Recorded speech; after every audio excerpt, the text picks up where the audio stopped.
Hello out there to all my amazing paintball family. I hope you guys are doing great. Today we're sitting down with Sina from GoSports, and he is going to be breaking down exactly what goes into putting on these productions for the NXL where we're able to view paintball live on the internet or on your TV, which is unprecedented for paintball. I mean, never before in history have we had this kind of database where we can watch it on our phones or on our screens, and so it's really cool to sit down with him. He also breaks down the stats and the fantasy that they put on, which is really cool. It gives a lot of value to the community and allows us to see who's doing the best in the league.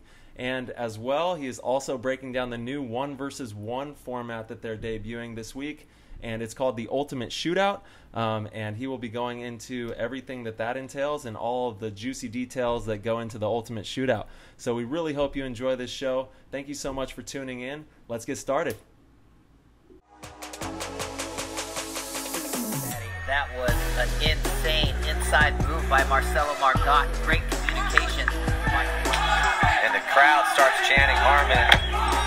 Great shot by all the guys. So Tyler Harmon saved that game. He came out with 2 wins. Marcelo Margot was on fire. Yo, what up, Sina? How you doing, brother? We're so happy to have you on the show.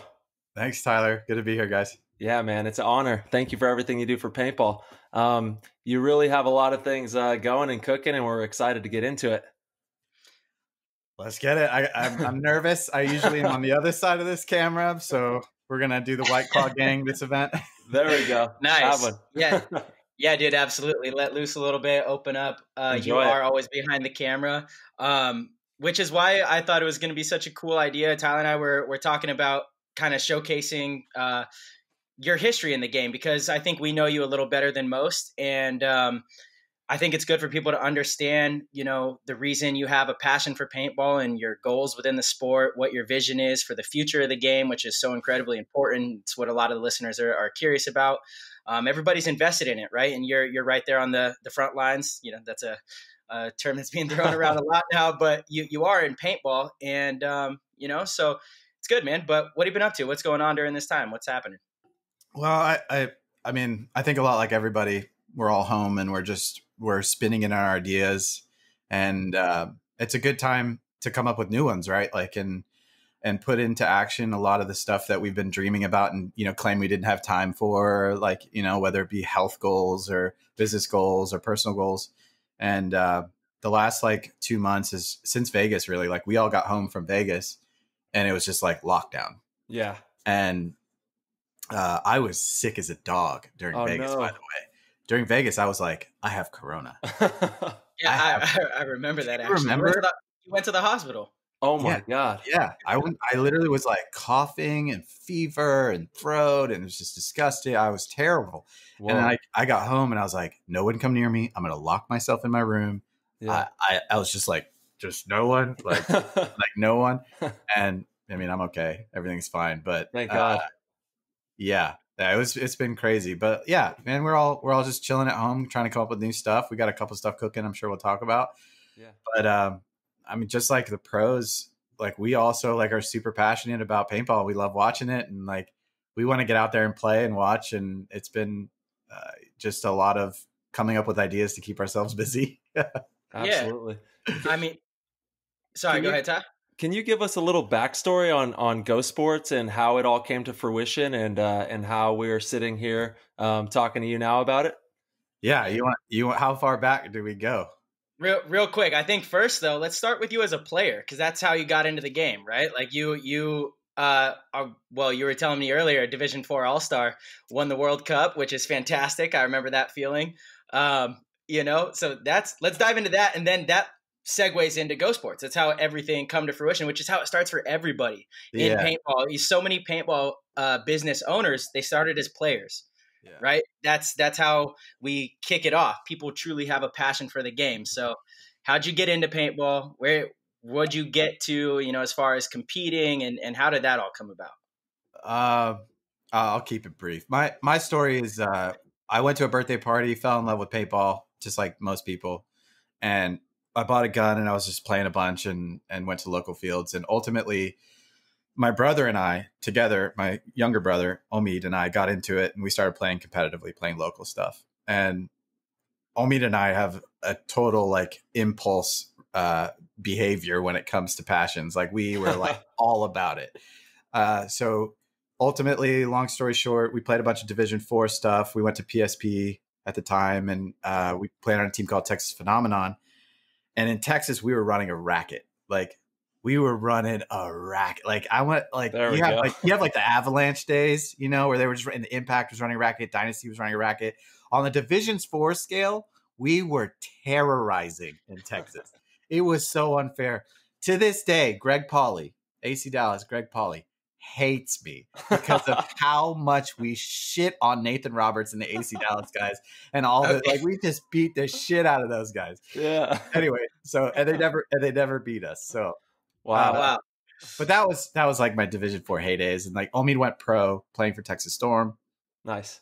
Pro, right? Challenger. Oh, wow. Then they Texas Storm invited both of us to go play. We both made the team. I couldn't make enough practices. Omid goes pro. I was like, well, I'll buy a camera and chase you around because it'll be fun. Oh, cool. And that was the first time I filmed anything paintball related. And that Sina, I'm sorry, I forget what the name of that documentary you guys put out, but it was before GoSports. It was before anything like that. It was the first real big paintball production that I know of that you made. And I remember it was really touching. It was a great film. What was that called? Where can people find it? And is that what you're talking about right now? Yeah, it's on PB Nation's YouTube channel. It's called The Rookie. It's like a 3-part episode. Omid goes from playing Division 4 on Texas Phenomenon and working at like a chocolate shop, and just like, you know, his summers were free. He was a law school student at the time, and he gets invited to go play pro. Like, so from Division 4 to pro. And that was like a crazy part. And then he ends up making it to the finals against Vicious in the Challengers division, and they win World Cup. And based on an overruling, the whole story changes, and you have to go watch it. But it's a great documentary because I was doing it out of like a crime of passion, you know, like it was my brother, and he, you know, we were such paintball nuts back then. And I just wanted to film it, and PSP gave me a pass. You know, they were just like, yeah, this is a great idea. This is cool. Go out there and have fun. And ultimately it ended just being this perfect moment where we captured something that was just insane. And the Texas Storm thing happened. And then here we are. You know, GI Sports reached out to me, and they were like, hey, you know, you've got a marketing background and a business background, and you do film stuff. We're just kicking off the company. We need some help. So that's how I got started in the industry. Cool. Yeah, I love that, man. It's, again, like just about anybody in the industry, it really started for the love of the game, which is, you know, I'm sure many people don't know that. They think that you are behind the camera, you know, and maybe have never picked up a paintball gun. But no, it definitely started as a player and for the love of the sport. And I think that's what's awesome, you know? Yeah, no, it was a really cool opportunity, and I wouldn't change anything about it. It's one of those great memories, you know, like you go back in your own personal bank of memories, and like that phase of my life and that time frame is like the golden years. Like, well, we got to just travel and play paintball and film and party, and yeah, those are good times. That's what it's all about, man. Those are the times you'll never forget. Yeah, absolutely. So then to Tyler's question and point, how did you get involved in the industry side of things? You know, how did that path kind of come about? I went to UT Dallas for business and marketing, and I had just gotten out of college, and I've always kind of been working in my fields of passion, and I have a really hard time being concentrated on anything that I don't want to do.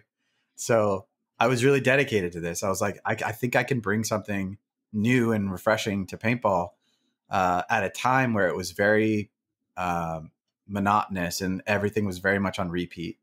And I wasn't on the live side. In fact, I'd never touched a live show before in any way. I had one live show experience working for a church, and that was it. And GI Sports was like, look, they didn't have social media. Like, they didn't have really anything going on. And I take that back. They had started it, and Steve Rabikoff and some of those guys really brought me in after doing a short stint with Virtue. And GI Sports happened, and here we are. I was the, I think, director of marketing for a while. and then the whole NXL thing happened. I don't know how much you want to go. Okay. Yeah. No, 100%. Dude, I mean, Ty, what do you think? I think we should dive into that because, yeah, Sina, you're talking about back when it was still PSP. So before NXL was a league back in 2015, you were working for GI at that time. Right. And I think like I remember you telling me the story that it basically happened overnight. You became fully engulfed in this GoSports project and had to take on all of this stuff. And I mean, I personally think you've done a great job. I really do. And if it weren't for you, there's so much in the sport that we wouldn't have, you know? So, I mean, I don't know, Ty, what do you think? I would like to touch on that a little bit. Absolutely. Yeah. You've done a tremendous job, man. I'm sure if every paintball player could talk to you about this, they would say the same thing. You've changed the way that we view paintball. You've changed the way that the world is getting paintball in a new way. And it's broke boundaries that have never been broken before. And that's all thanks to you, man. Well, definitely not all thanks to me. Like there's a solid team at GoSports, and all of them have big names in the industry, and they work equally, if not harder than I do. There we go. And can you kind of touch on some of those names for us? Yeah. Well, it's actually a really cool story. So when the PSP so for people who don't know, the PSP, Paintball Sports Promotion, at the time that I came in, was the premier paintball event. Mm-hmm. So consumers pay money to go to this event, and then they pay a subscription fee, a pay-per-view fee to watch a show on PBA. Paintball Access was like our ESPN of sorts, right? Mm-hmm. And when it all went down, the PSP was at a divide point, you know, politics aside, they were just at a divide point with the industry in certain areas. And how it happened was the NXL was born, a completely new and competing league. And because this new league was born, the PSP had to fold. There was enough people who had to leave the PSP to go play just the NXL that the PSP could no longer survive. But so did the PBA, Paintball Access. And I was a contributor to PBA in the sense that I was a fan, and I was like, please put my stuff on PBA. Please put. We did like a podcast for them, and we did. They aired The Rookie a couple of times. Like I was an avid fan of Darren and everything they did there. Mm-hmm. Again, no history in live sports. So Richmond and Steve Rabikoff come to me and they're like, hey, we're starting a paintball league and we need a webcast. And I'm like, guys. Perfect. Just real quick, kind of make some like clarification about, you know, when you say what went down. Back in 2015, that Dallas event was the worst event ever for the PSP. The last event that they had was a disaster, mostly because of weather. I think they implemented some rules that really turned off a lot of the pro teams, and the pro guys didn't feel like they had a voice as far as true semi goes. Nobody enjoyed playing it. And when the NXL came about, enough of the pro teams decided they were going to make the switch that I feel like that's kind of what catapulted the changeover. Would you agree? Is that fair to say? Yeah, I had no real background in the formation of any of that information or how it all went down. I had no understanding really. My story really begins when they showed up with me with a credit card and said, we need a webcast. Gotcha. It happened right after. I can't express it enough. I was the equivalent of like a second string third baseman asking to go pitch. And me, like, stay ready. Right. And like, I come from the business world and the business school, and like, they keep beating it into you. You're like, you know, take what's given to you and run with it. Yeah. And I was just like, I got this. Like, you know, don't worry. Like, I got this. So it's just Googling and researching and like trying to figure out. It was a shit show. Like, we were at odds with everything, right? The element of paintball and film do not coexist. Yeah.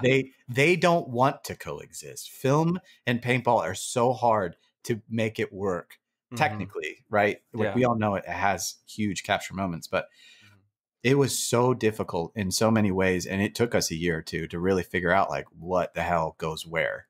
And it didn't really form until we got the PBA crew. We got the PBA people. Oh, nice. And there was a while, like I interviewed a lot of those guys and I was like, look, like we need these people. Like Darren and the people he worked with for the last 5 years, they have figured it out. They know what they're doing. and we could use that resource. We could use those people to help elevate GoSports to a whole new level. Now we have agreement. Now we have people behind it, and let's take this to another level. And it took a while to make that work, and their equipment. We needed some of their equipment too. And ultimately, the show used to be called the NXL Webcast, and we decided to make it its own separate entity called GoSports. And here we are. Beautiful. Quick shout out to Darren. I don't even know if you know this, Sina. Maybe you don't either, Tyler. Darren is the wizard behind all the technical stuff with GoSports. And Darren and I actually grew up playing paintball together. We played on my first team called the Die Kids together. I don't know if you knew that, Sina. Maybe you did. Crazy. I'm sure you guys talk about it. But yeah, so Darren and I go way back. Darren was always the fastest person at the field. He was insane. I don't believe that. I know, dude. He was insanely fast. Not a very smart player. Love you, Darren, but he could get into the good spots and cause a lot of damage. But no, it's funny. He's a smart player today. He's running it. Exactly. Yeah. No, but that's, it's just funny because, again, anyone who works in the paintball industry, they really have started from the love of the game. And I really like highlighting those stories because at the end of the day, it's all about the passion of the sport and trying to progress forward for the true love of the game, and again, that's why we thought it was so important to have you on here, because I know that you feel the same way and your passion is in it and your vision is right. And you truly want to do great things for the sport of paintball, not just to benefit your own pockets, and I think that's important. I think that's important for people to understand. And, we've talked about it before, but I'm out there mingling with teams and players all the time, whether I'm teaching clinics or whatever it is. And sometimes people, they have a misconception of the goals of especially GoSports and what you guys do. And so I really want to just have you on to kind of clarify. And also you guys obviously are launching some new news with the one-on-one league. If you guys have been following the GoSports Instagram, MyFanWagon, you guys have seen some of the stuff you have going on. So we immediately were like, dude, we have to get Sina on to kind of talk about all that stuff because it could be, very exciting for the future of the sport. So yeah, and might I just add, $9.99 is nothing for the database of information that you guys provide to all the paintball players. I mean, never before in the history of paintball have I been able to pull out my phone and watch paintball on my phone. It's unreal. And for us to be able to have that capacity, I would pay $20, $30, $40 a month if I had to, jot that down.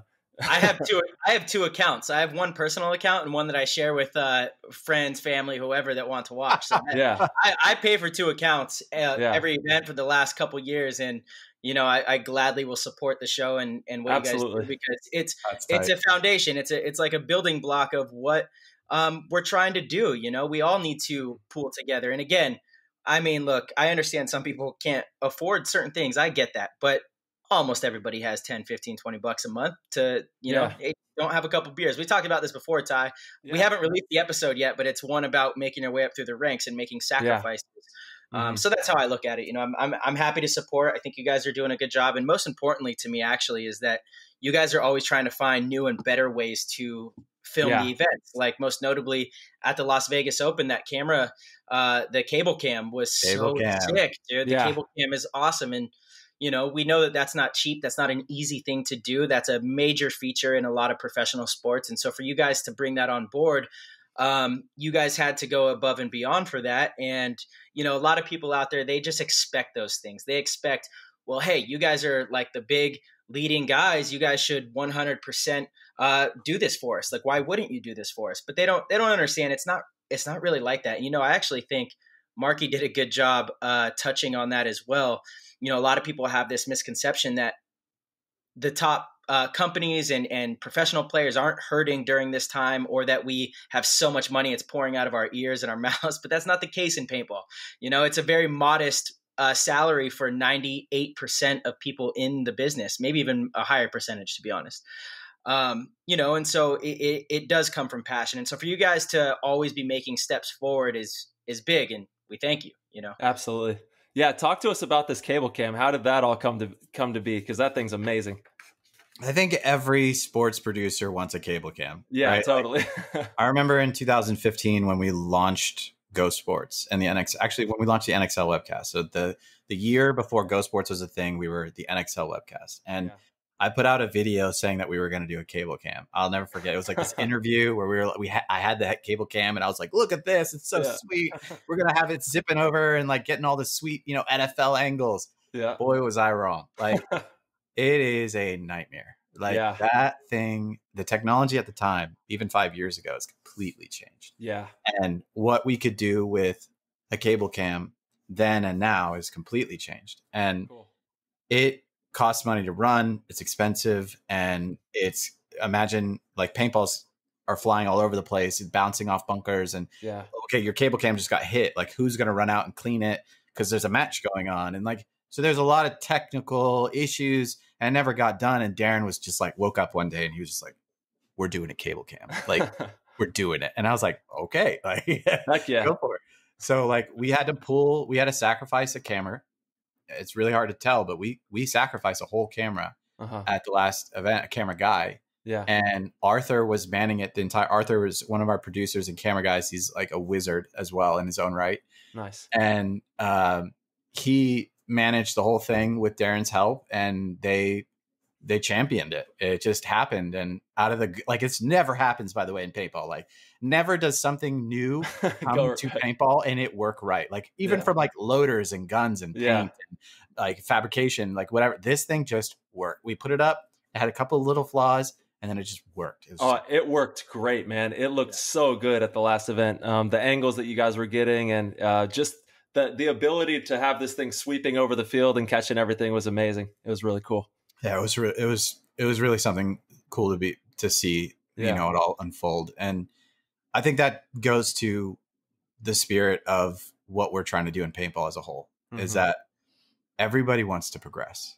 Like ultimately, everybody wants to progress, and not progress financially, progress as in quality, as in consistency, as in the ability to put on something better every weekend. And up until COVID, up until this Corona crisis, we felt like we were on a run. Like every event, we'd have a meeting. We're like, that worked. This is good. Let's do this, you know? And now we're kind of like in this pause that everybody kind of just doesn't know what the hell's going on. Yeah. But we're all still, paintball as an industry is still yearning. You know what I mean? Like everybody is still feeling that fire to like to go to this weekend, figure out something new. And I don't think much is going to change when this is done. I think we're still going to have the same fan base, the same following, the same events, but even better ideas. And you know what I mean? Like, I just feel like it's not going to affect too many things outside of the obvious of like social distancing and so on. That's right. Yeah. So what do you think your take's going to be on the events coming up in the future? Obviously, you're probably going to have somebody at the air station, like cleaning it and maybe loading people's guns. I don't know how it's going to go, you know? What do you think's going to happen? Well, what I do know and what I don't know. What I do know is that a lot of thought process is going into it, not only on the ultimate shootout side, which is the one-on-one league, but also in the NXL league. I know that a lot of conversation is going into, one, how do we do this safely? How do we protect our players? Yeah. But two, how do we do this? Like, how do we truly pull this off without risking or costing the entire company its profitability? Yeah. Because ultimately, one, it has to work, and two, it has to be profitable, or it's not a business. Yeah. And how do I think it'll pan out? Who knows, right? Like 2 weeks ago, I thought we were all dead. Like, honestly, I was like, this thing, we're not going to have a vaccine for 2 years. It's got a 10% kill rate, 350 million people. We're going to kill 3,500 people every fucking month. Like, we're done. Like, we're all dead. But, you know, it hasn't gone that way. Yeah. Right. And then you feel like you're overreacting, and then you go down the other rabbit holes, like, oh, maybe this is all planned. And, you know, so well, you're asking the wrong guy. Like, I love conspiracy theories. Yeah, I'm with you.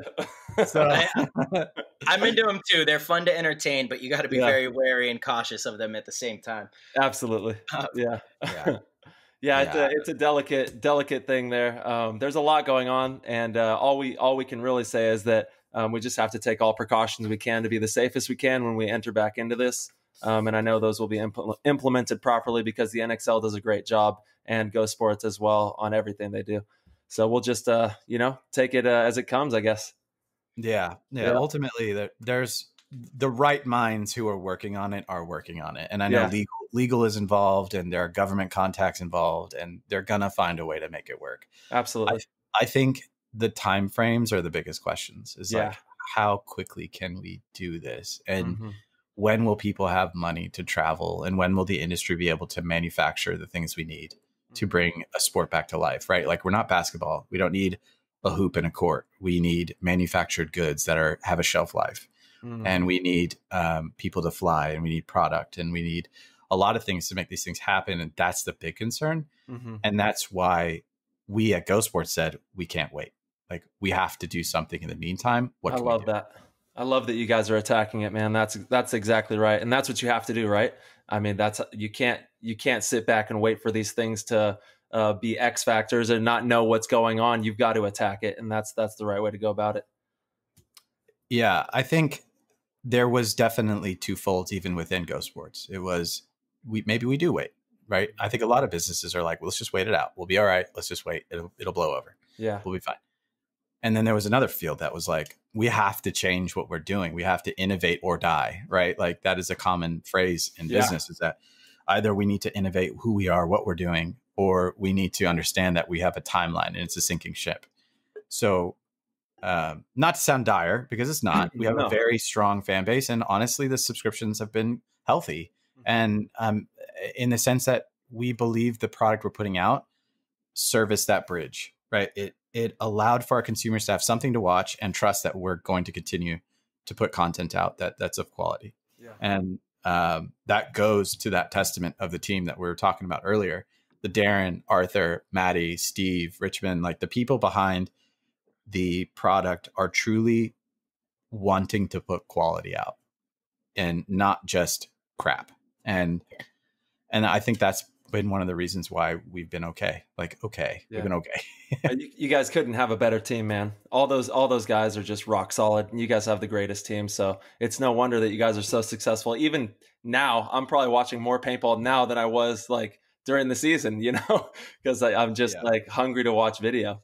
And that has been the case. Our view counts, like, if you go back and look at our total traffic, from my perspective, I got to go back and double check on not only old content, but the most current, like NXL Vegas. We've never seen that amount of paintball being consumed ever in the history of the numbers that we can collect. There are more people watching paintball today than ever. And that's awesome. Not just behind our paywall at GoSports, because we understand how that works, right? But we also have free channels, and we also have YouTube, and we also have social media. If you go back and look at our last 10 videos, there are multiple videos within the last month that have millions of views. Wow. Which we've never seen that before, by the way. Cool. Like, that's not something that's common. And that's been really cool to be a part of. It's like, okay, like we're onto something. The spectacle of paintball has a voice. It makes sense. All right, let's push the gas pedal. Absolutely. I love that. Wow, man. I mean, yeah, that's big that videos are catching that kind of attraction, especially on like, are you talking about on any public videos on YouTube, or are you looking at numbers on GoSports? GoSports end. Both. Okay. I mean, yeah, that's huge, dude. Like, that's always been the goal, is to get people that might not even be interested in paintball to watch and be like, wow, that is fun to watch. That is something that I want to go try, or I want to aspire to be a professional paintball. Like, that's always been the goal, right? So to kind of hit those numbers is pretty big. What do you think it is? Why do you think people are more interested now? Well, the obvious right now is that everybody's sitting at home on their phone at some point or another, more often than they're not, right? Mm-hmm. Like, I have an app that tells me my screen time, because if I don't, I'll sit on my phone all day, and that's like unhealthy, and I'm trying to reduce that. I had to get these glasses so my eyes don't burn out of my head. These they block the UV or the blue light. Yeah. Put them on. Wow, Put them on. I had to get what are those called? Because I was just about to order a pair. That's so funny. They're just like the blue light glasses, so my eyes don't fall out of my head, because I look at my screen so much these days. Beautiful. Beautiful. Yeah, it's real. Yeah, I mean, I think where was the question? Oh, just more eyes are watching.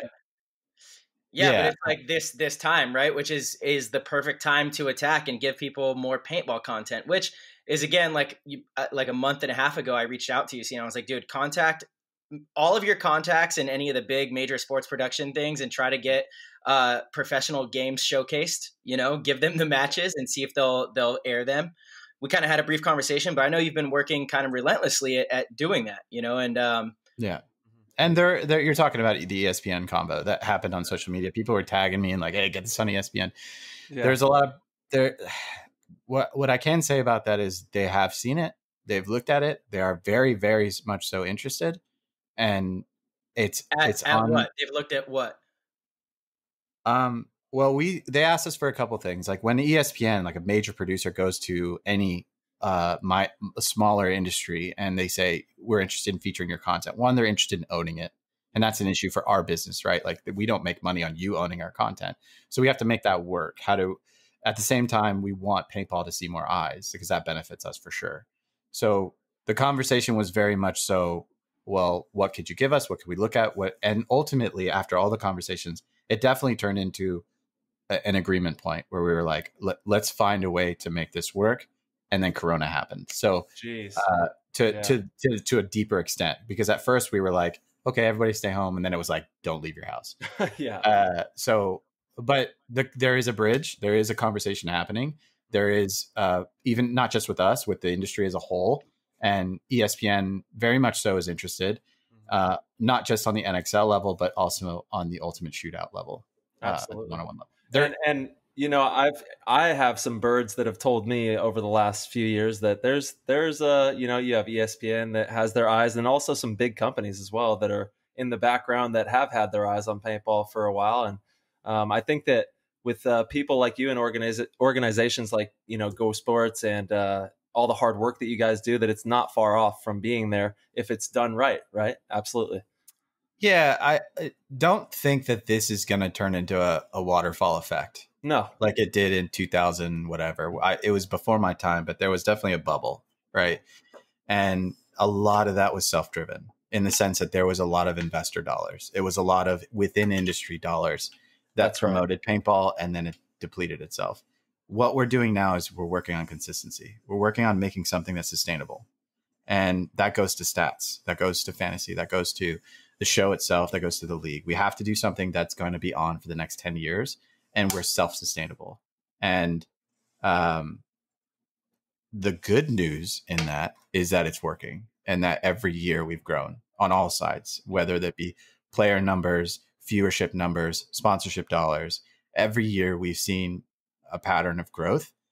Would we like it to be triple or double like any company? Of course. Yeah. But what we know is that the player's voice, the consumer's voice, the industry voice, it is unified, and we all are behind something that we like. And that's good to see, right? Because that's the ultimate hurdle, is agreement. If we have agreement, then we have a trajectory, like we have this way we can go. And the NXL format, the people behind NXL, there are things that we love, like we really like, and there's things that we'd love to change, right? Yeah. But ultimately, I think the voice is still unified, that we are paintball strong. We are paintball. We love this. Let's keep pushing. Yeah, and it's never been better. Like I said before, we've never had this kind of capability to watch paintball the way we do. So big kudos to you guys, man, and the future. Absolutely. Yeah. Cheers, mate. for people that are just listening to the podcast, Sina was a little nervous. It's okay. He's again always behind the camera. So he was cheersing us with his White Claw. That's very fancy. Aren't you in Texas or nice. In Florida? It's not a White Claw. It's more of a margarita claw. I don't know what this is. Okay. The Cape line. Hey, nothing wrong with it, dude. Nothing wrong. Yeah. Yeah, dude, I'm excited for all the things. It seems like right now the paintball community has come together on many fronts, and really that's the only way to make it work. But it seems like there's a lot of stuff for people to look forward to. I do want to talk, obviously, like, Instagram has been well, here, go ahead. It seems like you want to. Yeah, there was one topic, and I listened to all your previous podcasts, which, by the way, you guys are awesome. It. Thanks, dude. You had brought up, Marcelo, you had brought up fantasy, and you had said that, that's something that you want to see we're lacking in, right? I couldn't agree with you more. Like, fantasy and stats has been a labor of love when it comes to the production side. And ultimately, and this is all Maddie's Bible that I'm opening up here. Maddie says, there are multiple arms of storytelling, and one of them is statistical greatness, right? Like performance numbers that quantify that you're the greatest. And I couldn't agree with him more. Like that, I'm an NBA fan, I'm a NHL fan, football fan, and one of the things I love to see on like Sports Center and whatnot is like when records are broken, and when someone does something that defies all of the stats that are previous to him as an athlete. That to me makes me a fan. I enjoy it. Totally. Absolutely. So when we talk about paintball, it's like, okay, Dynasty 1 or Impact 1, and then close the book. And it's like, that sucks. Like what happened? Like, did Tyler shoot 50 people? Like what happened? And it took us 2 years, 3 years to go, like, this is really important. Yeah. And the unfortunate side of that is that it costs a lot of money, right? It's not just people on a field, right? It's the technology that takes to input the stats from the field to the computers, that makes the graphic, that shows the display, that goes to the database. Like there's a lot of working things that it needed an upfront cost. And we were like, okay, I'm just going to do it. And if you guys like it, then you can jump on board. But so we started with just fantasy, and it was a basic fantasy. It was like, Marcelo versus Tyler, who's going to win? Make your pick. Then you'd make your pick, and then it'd give you your numbers, and then that was it. Yeah. And then we grew it, right? Like we did that for 2 years, and then we were like, all right, let's add stats. And then we added stats, and then finally we added Pick'em, the latest thing, which we did this year, where you could draft your own team and so on. So it's been a progressive, slow churn. And we recently had a meeting with a couple of the pro teams, and it was brutal, man. They were like, your stats are wrong, and like it's not worth it, and like all these things. And then the other half of the people are like, well, what can we do to help? And ultimately that and I have this conversation almost every event with Marcelo, like, what can we do to make this better? And the honest answer is time. Right? We're growing. Every event we're growing. We're getting more and more people on the field.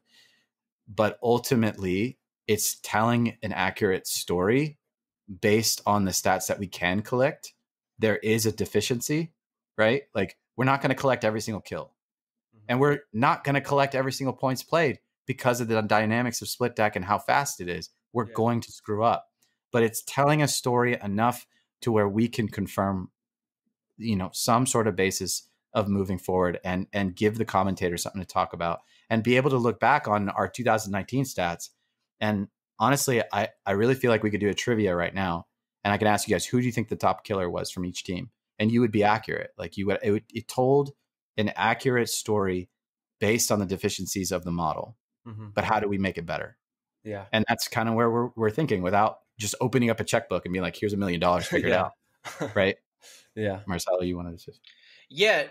Well, no, you actually answered what I was going to ask or even mention, was the separation between fantasy and stats, because stats are the foundation of it. But fantasy is an entirely different thing that makes people fall in love with sports. And so MyFanWagon is like 100% your baby, right? That's your thing that you've got that you're giving to the paintball world. And I can't stress enough how important fantasy sports are for anything. Fantasy makes me so much more engaged in football. It's not even funny. I'm watching teams that I would never watch on a Sunday. I'm constantly checking my phone to see, did Phillip Rivers throw 5 interceptions this game, or did he have a 400-yard game and a couple touchdowns? These are incredibly important building blocks, and I hope people at home don't take for granted what you've done. And again, I think it's just people misunderstanding. Again, I know to my understanding, MyFanWagon is like your baby. Without you putting in the extra time and effort and even money out of your own pocket, we wouldn't have that. And so that is something that if people understand, maybe they'll appreciate it more, because I mean, I don't play the tournament ones just because I feel like it's bad juju, but I think it was maybe it was World Cup. Or no, it was Vegas. Yeah, we did the whole MyFanWagon thing, and I was forced to like pick a whole team. And I was, you asked me to, and I was like, damn it, this is bad juju, But it was fun too, because I was like, I want to keep up with who's getting these kills. Are they You know, are they performing for me? Was the value there? It just keeps you more engaged in the game, and we need that more than ever. So the fact that you are providing that is so massive. Yeah, it's genius, man. That it's so smart because it, like Marcelo said, it's just so engaging. You're going to get people that are watching more paintball. They're going to be watching, like you said, more teams that they wouldn't normally watch just to see how the stats are forming. So it's really cool. Yeah, I remember being in Europe with the guys, and the European League was like not growing. It was like, I can't get these guys to care. Like it doesn't, and it sucked too, because like the Dynasty guys would go there, you guys would go there, and the Impact guys would go there, and ultimately some formation of either you or Impact would win the event, and the Europeans would just lose interest. Yeah. And I remember just sitting there with Maddie and going like, we got to give these guys like an ability to care, and what could we do? And like maybe drafting their European players and not including Americans and like something. And ultimately it was just like, we need stats, man. We need to show like who's the top European, like who's these conversations have to happen. And if you don't, you're not really a professional athlete. Like don't get me wrong, you're a professional athlete, but the consumers don't see you as a professional. You don't have a statistical measure of greatness. Right. Like, how do we know that you're the record holder for the most kills? Well, dude, we're just saying you are. Yeah. That's like the number one thing that I get asked all the time when I tell people if I'm on an airplane, I'm flying to a tournament, and the business guy next to me asks, you know, what are you doing up here? Where are you going? Why are you going there? I tell him professional paintball. He says, what makes you good at that? Like, why are you good at that? Is professional the first, ping pong? Yeah. Yeah. Well, you're right. First I get asked if I play professional ping pong, and then it goes to, oh, paintball. That's okay. That's a thing. Like, look, I'm tuning in to watch basketball games. I want to know if Russell Westbrook is going to record a triple-double. Is he going to go 30, 10, and 10 again? Is he going to finish the season averaging a triple-double? Was Kobe going to score 60 points on his final game ever? Like, that's actually what's talked about the most about his final game ever, is the fact that he dropped 60 points. If there was no stats in that, you're just watching players go up the court back and forth, and they could have the dopest highlight move and it doesn't even resonate as much because it doesn't attribute to statistics. Yeah. So, I mean, I'm obviously, I know, you know, Sina, because again, I'm always busting your chops, and in a lighthearted way because I appreciate everything you do, but stats are so important to me. You know, they really tell the story, as obviously, you know, and you know, what can we do as the community to help support progressing those stats and making professional paintball better, which I think if you make professional paintball better by all of these things, you make it something that more people want to do. You make more people want to become professional athletes. The sport as a whole grows and everything gets easier. Like to me, it's a simple formula. We had a meeting with some of the coaches, like I was telling you about. And I was just like at wit's end with it because I wanted to push it 5 years ahead. Right. And I want to have 20 guys on the field collecting stats and the perfect API that produces the graphics for it. But we're not, right? Like, what can we do? And I asked the same question you just asked. What can we do to help? And I don't know why no one thought of this up until Mr. Painter, who is the coach of professional team Revo, or one of the owners or whatever. Yeah. He's the coach dad. Yeah. Mr. Painter, who's a genius, was like, why don't you let us do it? And I was like, what do you mean? And he was like, well, we can at least collect who's on the field for you. Mm-hmm. Give us a sheet, and let us collect the points played for you because we know who's on the field. We'll tally that and let your guys just focus on kills. Mm-hmm. And if you don't know, MyFanWagon collects two major stats. It's who kills who, right? How many times did Marcelo get a kill? And how many times did Marcelo play a point? Mm-hmm. And if we take that whole database and have our staff only collecting just kills, we're going to have a higher success rate, efficiency. Absolutely. And the teams can just give us a spreadsheet at the end of their match that says Marcelo played 25 points or whatever the case is. Mm-hmm. And that will help us until we can bridge that gap. And that was the plan for the next event. But so that's a great idea. Absolutely. Yeah. That brings up a great point though, Sina, because those are the two stats that you guys have, right? You've got how many kills a player gets and how many points they play, which creates your kill to point ratio, right? Mm-hmm. Can we please get the ranking of players to be in order by your actual KP ratio rather than, I don't know what it is now, because often you'll see like, Yeah, but you'll see guys that are tied with kill count, and one has a higher ratio, but they're ranked below because of, I don't know, alphabetical order. I'm actually not sure how it goes, but I know you know what I'm talking about because I've talked to you about that. Yeah. So I think it's like if you're tied at 15 kills, whoever got to 15 kills first will be ranked first, and then whoever got 15 kills second got second. What should it be? It should be whoever got 15 kills and whoever has less points played would be truly that higher rank. But ultimately, that hasn't really played a factor into the storytelling outside of just like social media graphics. And so I haven't made it a priority, but I will, I promise. There we go, Marsh. Wait. Storytelling's important, dude. What do you mean? You got to tell an accurate story. So if someone should be ranked higher if they have a lower KP ratio. Absolutely. If they're shooting more people and less points, isn't that? Yeah, no, you're right. Okay. I'm agreeing with you. Okay. Yeah, he gave it to you, buddy. He gave it to you. Listen, Marcelo, I said I would come on the show if you were nice. If you want to talk shit, you got to play nice.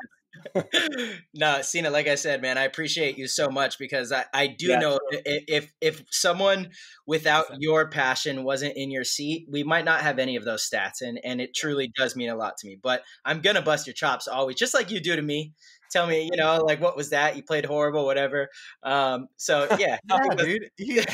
Tyler, after one of your matches where you guys lost, right? Like, it was a bad match for Dynasty. Yeah. Marcelo immediately gets on his phone. Shut up, Marcelo. He gets on his phone, and he's like, oh, I got 12 kills, not 9 kills. I'm like, Marcelo, get out of here. Sina's lying right now through his teeth. No way, as he holds his White Claw, he's telling a lie on national. Not a White Claw. It's the same thing. That is so funny. I was literally on my phone in Vegas after we won, by the way, and he walks by and goes, "The stats aren't up yet." And I was like, "What are you talking about?" So yeah, we could all tell stories. But I do bust your chops, and I'm like, dude, you don't have this right, you don't have that right, but we're not here to really. No, and in all reality, man, we are so damn fortunate. We are so damn fortunate to have any stats. This is unprecedented times for paintball. I mean, let's say paintball has been around for 30, 40 years, and in that time, the only stats you had was Joe Schmo talking stories and telling, I got this many. And how do you know? At least we have some type of a database and some way of, having some accuracy. And that goes a long way. So it's headed in the right direction. We're going the right way. And that's Thank you, Tyler. You're a gentleman.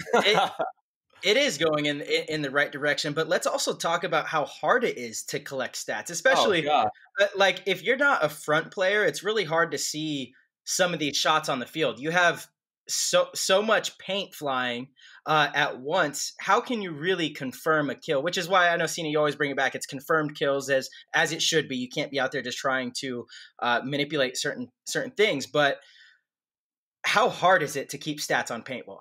It's hard. It's super hard. I mean, yeah, dude, it's the obvious. Like, it's difficult, but we're paying these people to do it, right? Like, it's your job today. Figure it out, right? Yep. And we give them what they need. They're protected. They have a mask. They're on the field. They're fed. They're taken care of. But I can't tell you how many times a dude has straight up quit.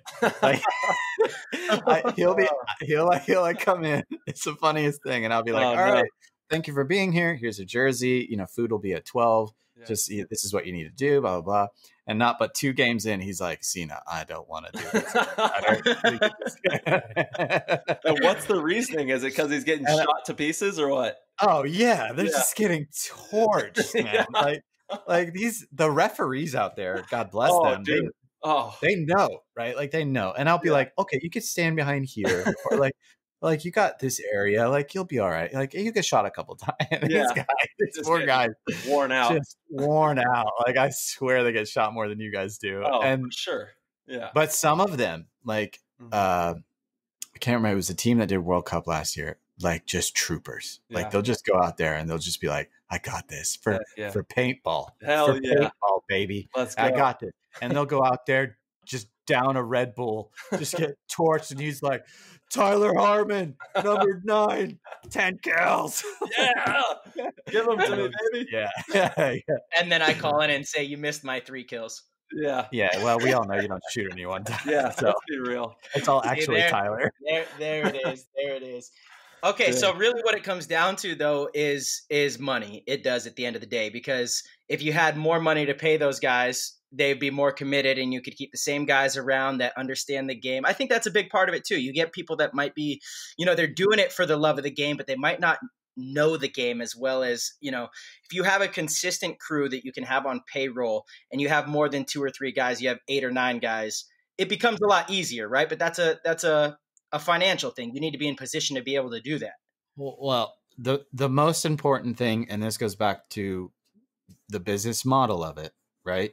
Mm-hmm. We have to be consistent and we have to sustain that consistency. If we can do an amazing job today, can we do an amazing job next week too? And I don't know, like I could blow my whole bank account on FanWagon stats for this event and make sure we have 30 people on the field, 2 per player. Yeah. But I don't know that me doing an amazing job at stats is going to bring me the revenue that I need to do it again tomorrow. So it's a balance. Yeah. So we're turning the knob slowly, right? Like every year we improve it. We add something. We add the cable cam. We add fantasy draft. We add, something. Yeah. Every year and that's been the cool journey about this. The amazing part of this journey is that we've had that opportunity every year to turn the knob a little bit and make it a little bit better, and know that we could continue to doing it next year. Yeah. I remember days when I would literally want to rip my own face off because a judge would make a bad call and we didn't have instant replay. So to be able to have instant replay in today's day and age is like, oh my God, thank you so much.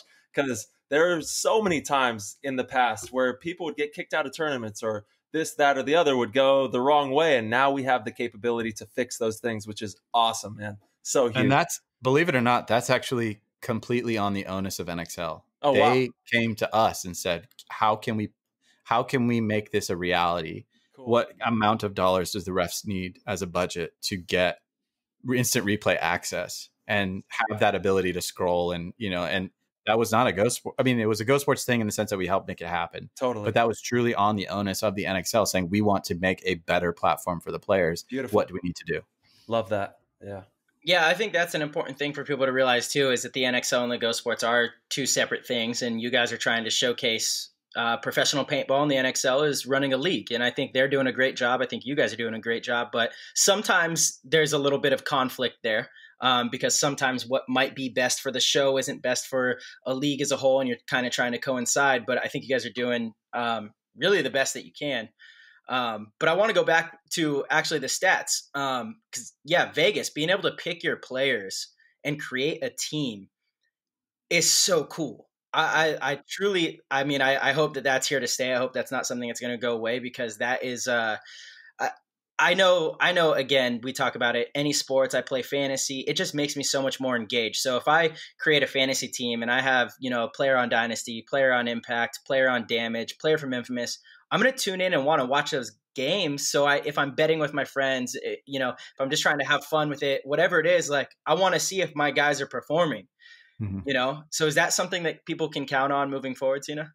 Absolutely. That was 5 years in the making. That was always the intention of fantasy sports, is to get it to a point where we can do traditional fantasy.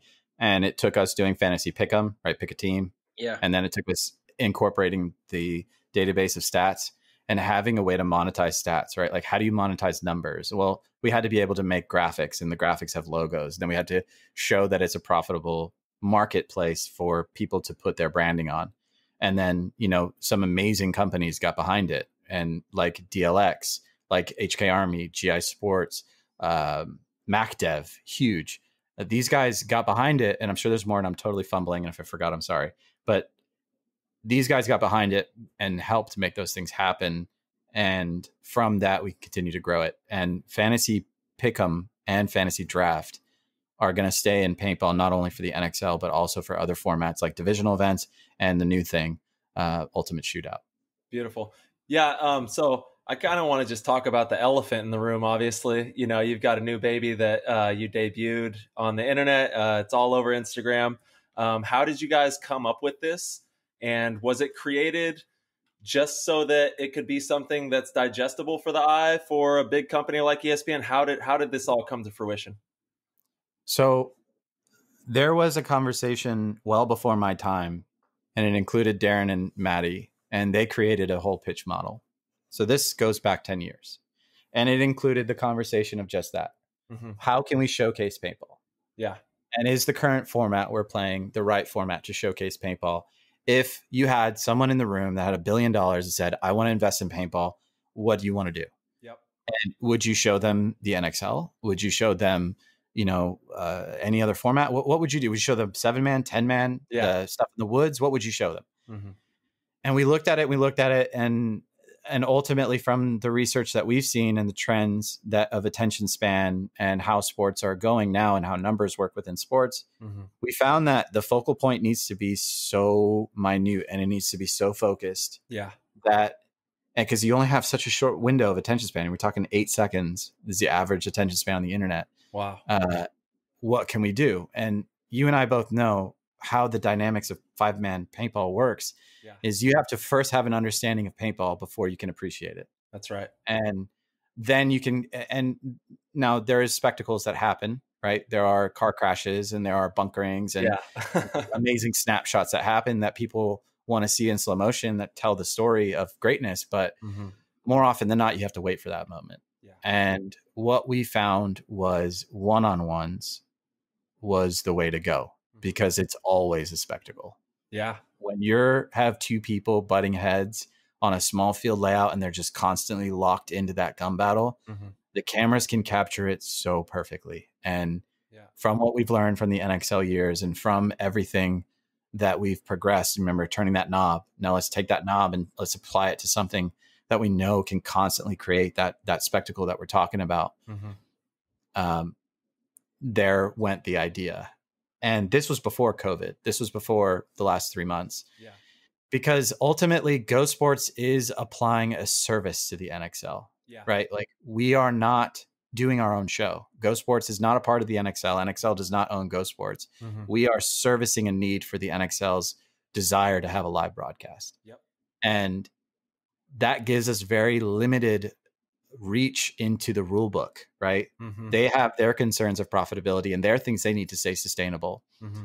where we hit some disagreements. Like we can't bring back champs and challengers because of XYZ. We can't get rid of split deck because of XYZ. Yeah. We can't bring orange paint in as a requirement because of XYZ, they're vendors. And like you go down that rabbit hole and there's just a bunch of hurdles. Yeah. So we've always wanted to do our own thing. And within the GoSports fold, we have professionals in the paintball industry who've run tournaments.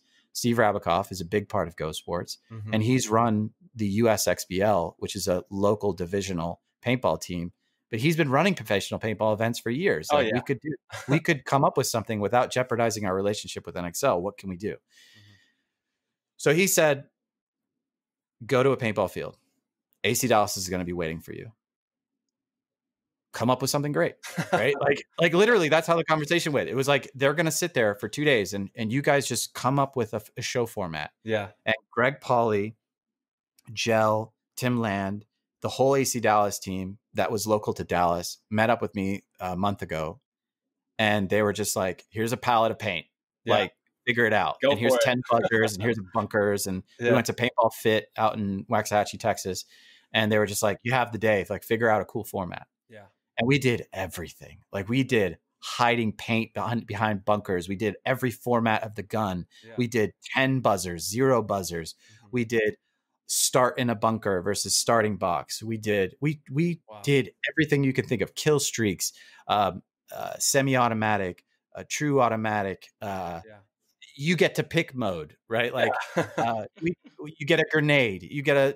We thought of everything and we said, let's just run this. Yeah. Let's just run this. And whatever we decide is the most entertaining, that's what we're going to go with. And it took us a day and then like a couple of weeks leading up to it of coming up with these different formats. And we came up with this, ultimately it's a birth child of all the ideas that everybody had. Yeah. And it's entertaining, man. Yeah. Like it seriously is entertaining. And bet. It's really fun to watch, which is what we need. Mm-hmm. And it's also very fun to play. Yeah, can we get a sidearm? Can I have a sidearm? Can you allow that? You know what? Yes. Great idea. I've always wanted a sidearm. I've just always been like, you break paint in your gun, just go get them with your sidearm, a just in case Yeah. sidearm. Like loader goes down or paint breaks, whatever. You're just like, I still got my sidearm. Yeah. See you I love later. this idea. see, you should have been there. Yeah. But honestly, I really mean it, man. Like we have been in this paintball wheel for a while, and Yes. and it's progressing, and there's certain things that excite us. But I'm telling you, man, this new format and the shows that we have planned and the effort that's being put into this is really impressive. And from the minute amount of content we've made from it, it has made some serious gold. Like, it really is entertaining to watch paintball in this format. Yeah. It's not going to replace 10-man, 5-man, 7-man. Those things will happen. They will live in their ecosystems. They will grow on their own. Of course. We GoSports, the staff will be there to help on all those formats. Mm-hmm. But we have this little baby that we are seriously entertained by. It is competitive. The stats we're collecting are hilariously amazing. Like, imagine if I could tell you, Tyler, how many times you shot Marcelo left-handed and how many times you shot him left-handed in the left ear. Wow. Like, that's how accurate we're going to get with these stats because it's a one-on-one. The focus is all there. How often do you run left? How often do you run right? How often do you snap low? How often do you get shot within the first 5 seconds? How often do you live? How often did you go for the buzzer? Like, these are all the numbers that we've been wanting to see to define players, to say, this is the greatest shooter who runs and guns in the game. Like, this is the greatest snap shooter in the game. This is the greatest one-on-one, like, there's so many ways we could tell that story now, because it gives us this opportunity to truly focus in what is the spectacle of paintball. Mm-hmm. And by that, I mean, when you define what is basketball, I can immediately in my mind imagine it. It's a 3-point shot. It's a dunk. It's an amazing tip off, right? It's some shit talking in the middle of a free throw, right? We define those moments. Yeah. In paintball, it's very hard to define those moments in the current setting.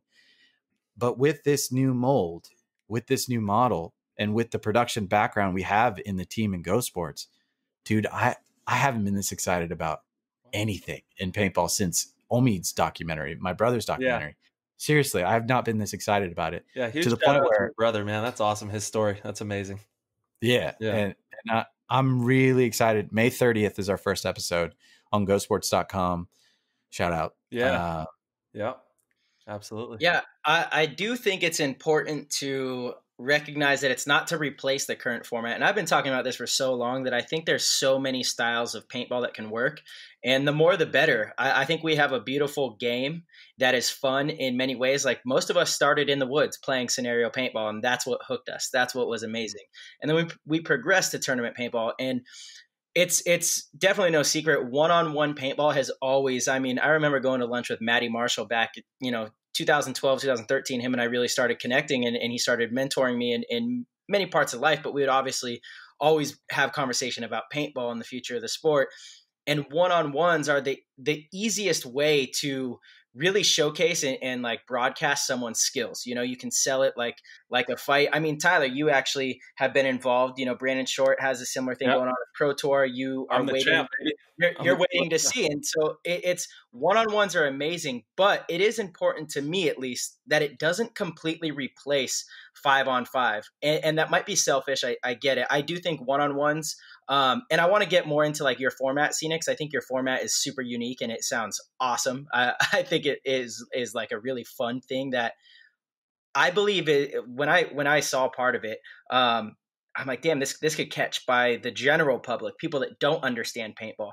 But right. for people that do understand paintball, 5-on-5 paintball is so important, and you understand all classic. It's a classic. You understand, why a big move is so spectacular, why it takes so much experience to be able to make these game-breaking decisions, things like that. And that's something that, paintball has always been considered like a chess match, because there's so much going on.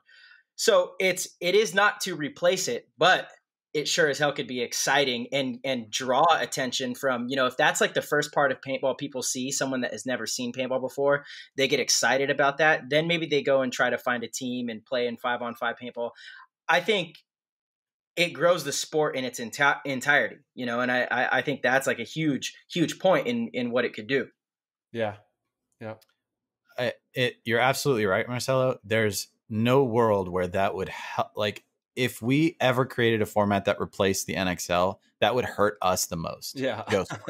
There's no world where that's a good thing. Yeah. And the fan base around paintball is a derivative of the current format, meaning we got to this place where we are now based on the fans that are today. Right. We didn't create this thing and it just popped up. This is a transition and an evolution of a sport that goes all the way back to how we started, right? The woods and all that stuff, all those stories. What we're trying to build now is exactly what you just said. We have an opportunity twofold. One, we now have the production knowledge and the production team to put together a quality show and the equipment. And those are all very important. Those are huge bills to pay. And now we've created a sustainability platform and something that we can continue to do. But we have some time where we can put our efforts into something else. So this is our little baby, right? We're going to kick it off and we can go into the format. But there's also something else going on. And it's that there's no sports going on right now. Yeah, absolutely. Right? The UFC has to buy, can I cuss? A fucking island.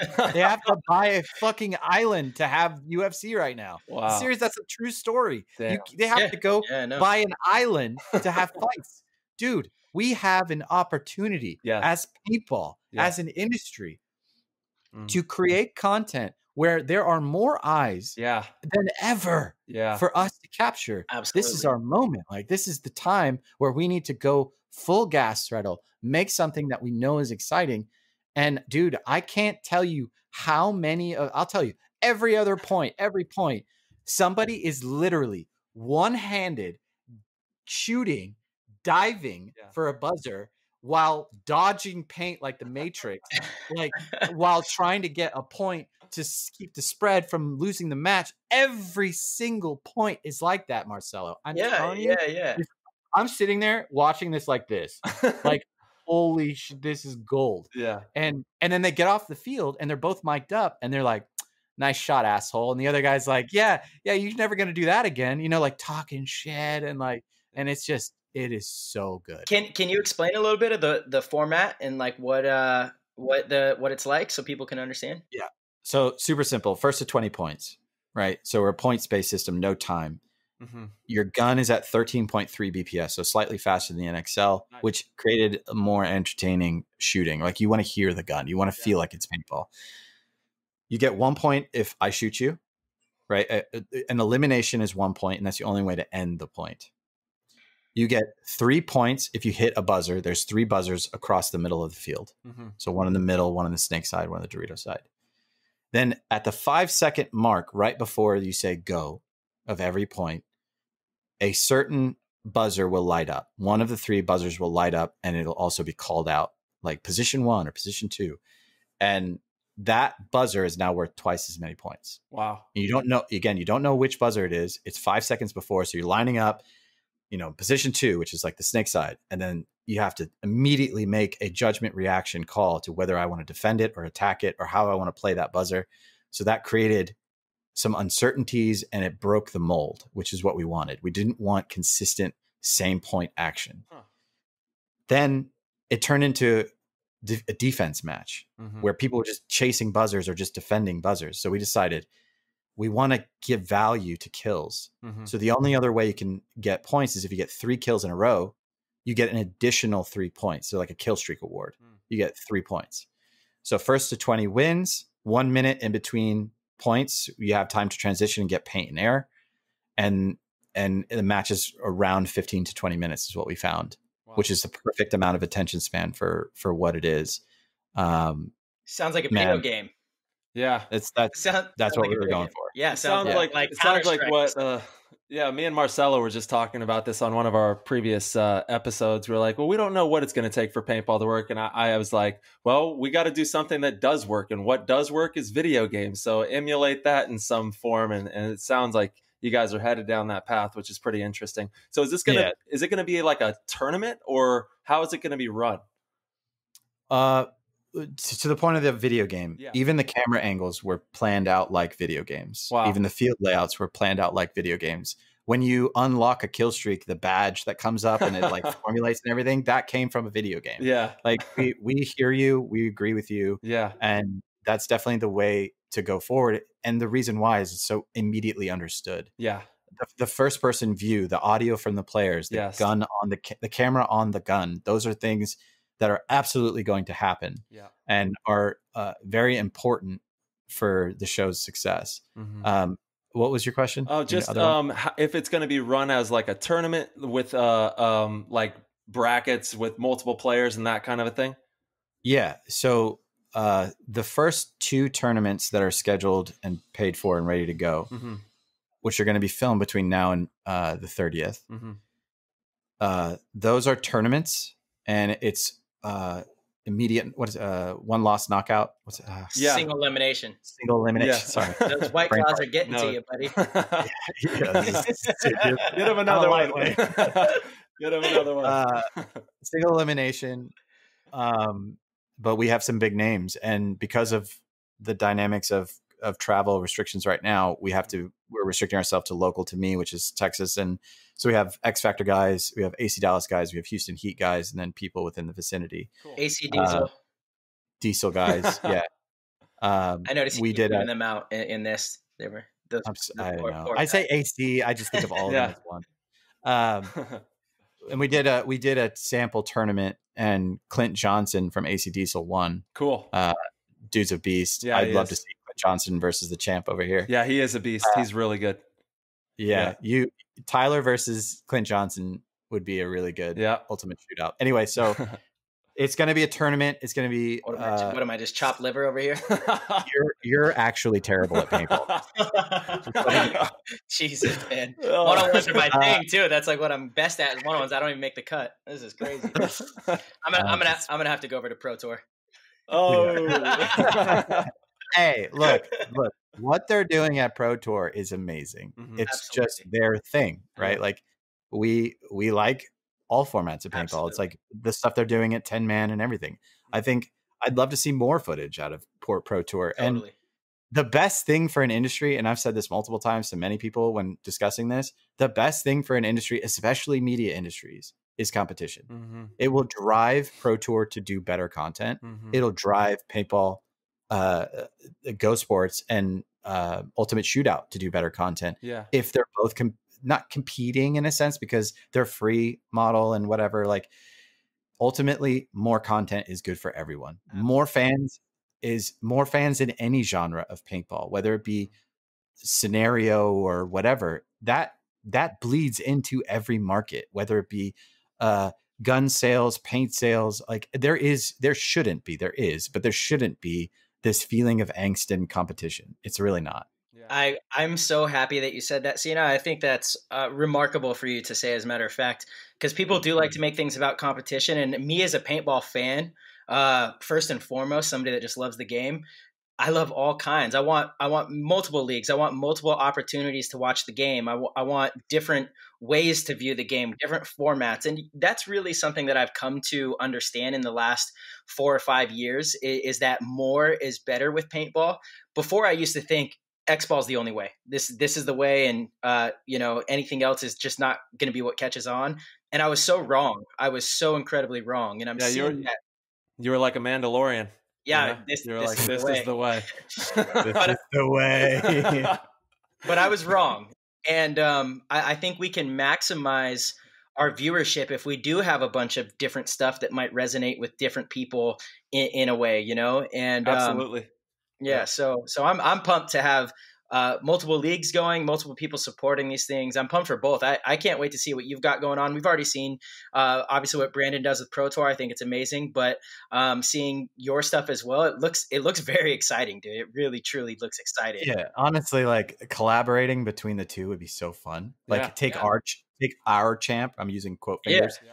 Take our champ versus the Pro Tour champ and have like an ultimate shootout day, then a Pro Tour day, and see who was the actual ultimate one-on-one. Like, dude, that'd be sick. Interesting. That'd be so sick. Yeah. Do it live on GoSports, then throw it free, later. Huh. Yeah. I like it. No, I'm all about it, man. Yeah. So it's powerful, man. It's powerful having a lot of paintball, and we're so blessed in this day to have a lot of paintball. We got a lot of things going on. I know it's crazy times right now, but we will make it through all this, and there will be a lot of good paintball in the future, and that's really special. Yeah. So real quick though, Sina, about this this format. So you get 1 point for shooting somebody, 3 points for a buzzer, and then you said there was what's it called? It's a mystery buzzer. It's a bonus buzzer. Bonus buzzer. And the players find out about that at the 5-second mark, which buzzer it's going to be, if it's on the snake side, in the middle, or on the Dorito side. And that's worth 6 points. 6 points. Damn. Wow. Okay. And then a kill streak. It's only been hit one time in our testing. We did multiple tests. Wow. It's hard to get. It's because it's a reduced size field too. It's about 30 or 20 or 30 yards taken off every side. So it's a smaller size field. So you really have the ability to defend a buzzer as a player. Yeah. And there's some other cool aspects too. Like, we want to incorporate other people into the show, not just pros.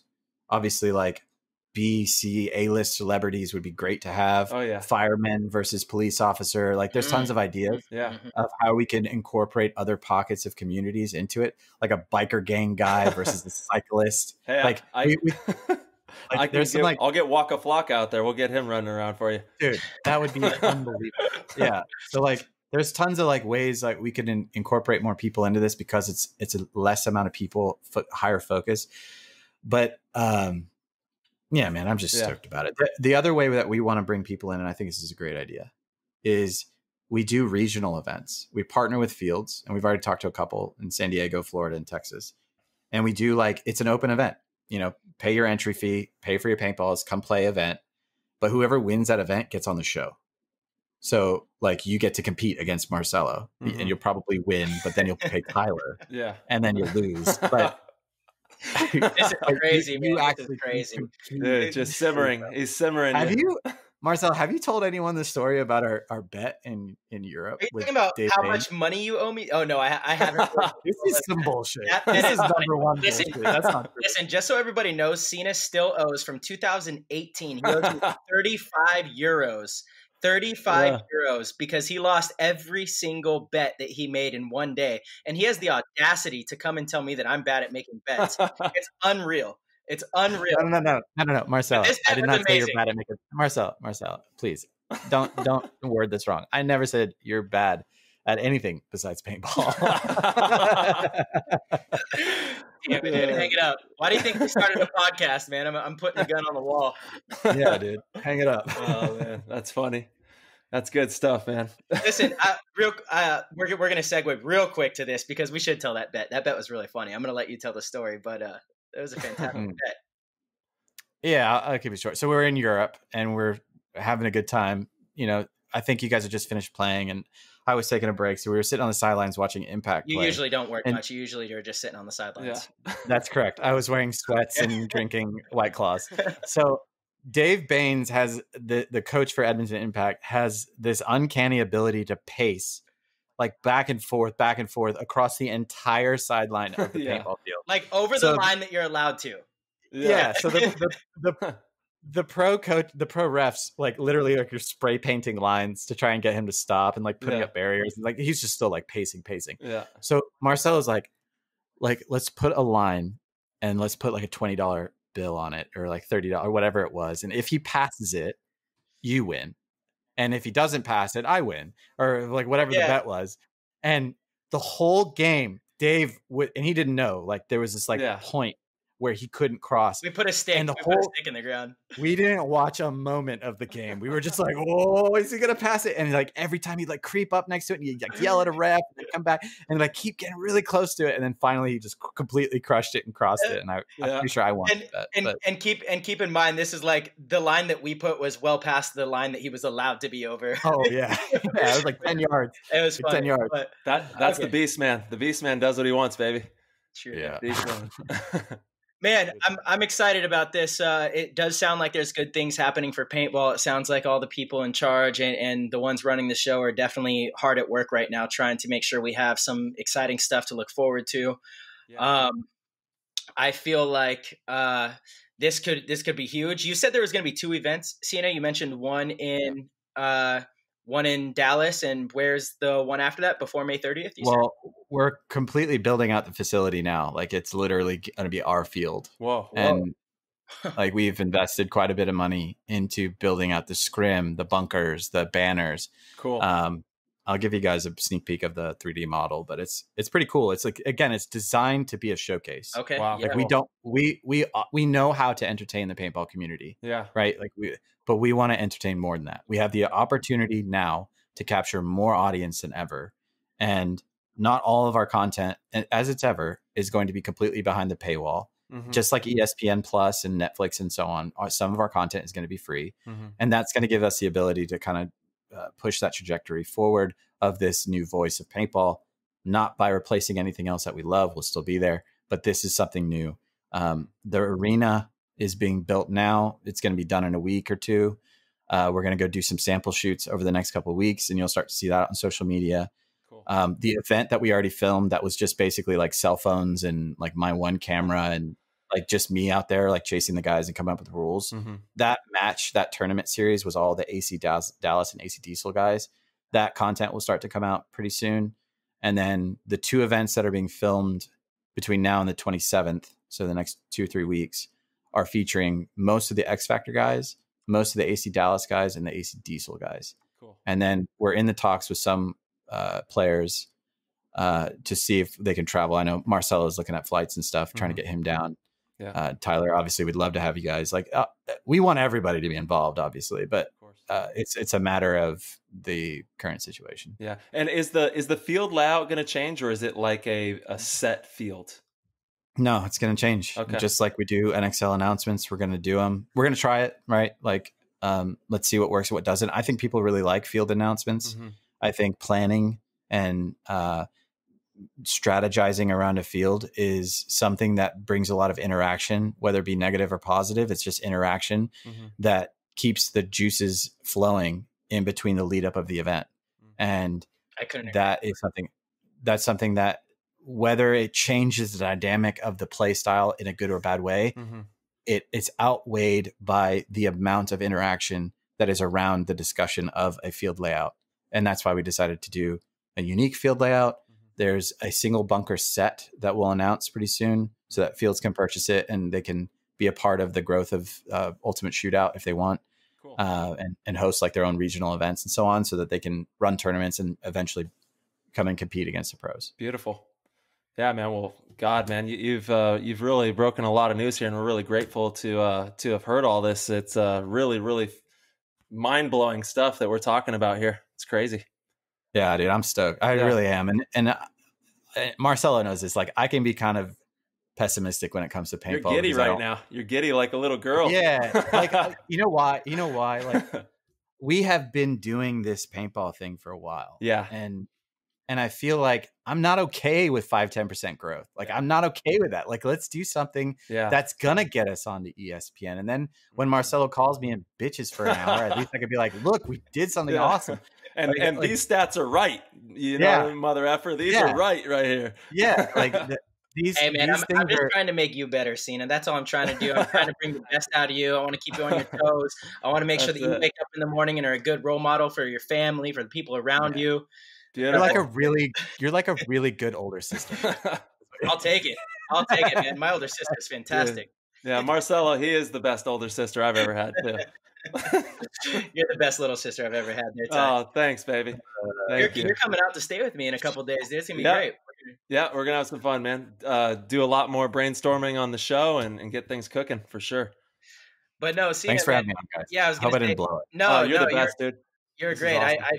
I know you have another recording. You're a very popular person, very famous. You said at I think 6 o'clock, so we're coming up on that. But seriously, dude, thank you so much for coming on the show and kind of telling people about your vision and where you came from in the game. Because again, I think that's important stuff. And I know I can speak on the behalf of the entire paintball community, man. We're stoked to have some kind of sweet product to consume right now. I know everyone's at home, wishing they're at the paintball field. I did see some people are able to play now out in Florida. They're at the field, stuff like that. But for most of the country, most of the world, that's not the case yet. So sounds like all good things coming, man. And Yeah, there was an actual discussion between all the field owners. There was like a big Zoom call or something. Oh, wow. I spoke to JD from Paintball Fit, and they were like, "This is the weekend. Like, we're opening." Yeah. And they just kind of made the decision that they're going to do it. So wow. I know a lot of fields this past weekend. It's Monday, so this last Sunday, they were open and they had decent numbers. So nice. Hopefully everybody was safe and had a good time. And from the bottom of my heart, and I know from the paintball community, man, thank you for everything that GoSports is doing for paintball. And you guys have really taken the viewing experience to the next level and given us the capability to study and know paintball on a much closer relationship. So thank you so much for that. And thank you for coming on the show, dude. It's been outstanding. Cheers. Absolutely. Cheers. Sina, where can people follow you guys on social media to keep up with everything? What do you recommend? Yeah, GoSports.com if you want to watch paintball. Our social media tag is GoSports Live on Facebook and Instagram. And if you want to check out that new league we're talking about, a new event, we're not calling it a league, new event. It's called the Ultimate Shootout.com, and the social tag is Ultimate Shootout Live. Beautiful. Awesome, man. Can't thank you enough. Again, yeah, buddy. Thanks for coming on the show, man. And we'll talk to you soon. All right, brother. See you soon, Sina.